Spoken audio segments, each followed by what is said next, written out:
Humans are difficult to understand, এটা আমি সবসময় বলি, বিলিভও করি, বাট অবজার্ভ করার পর আপনি বুঝতে পারবেন যে humans are the easiest thing to understand.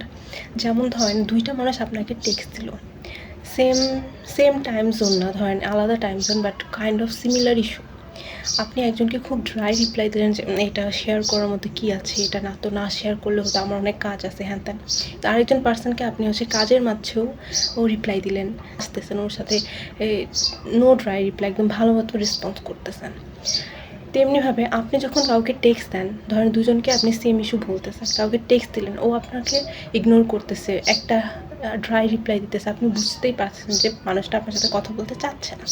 Still আপনি এটা ভাবতে থাকেন যে ও কেন কথা বলতেছে না, ওকে আমাকে ইগনোর করতেছে, ওকে আমাকে হোস্ট করতেছে।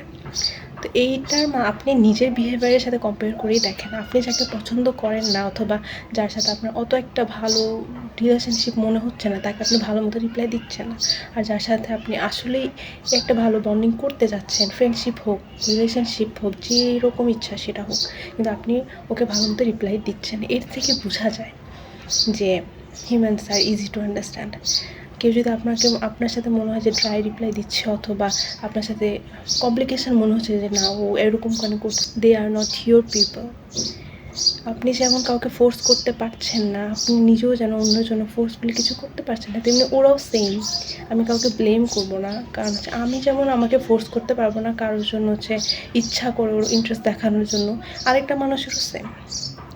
সো আমার এটা একটু অবজার্ভ করার পর অনেক কিছু ক্লিয়ার হয়েছে। ইভেন আমি এই জিনিসগুলো আমি সবসময় নিজের সাথে কম্পেয়ার করে দেন অবজার্ভ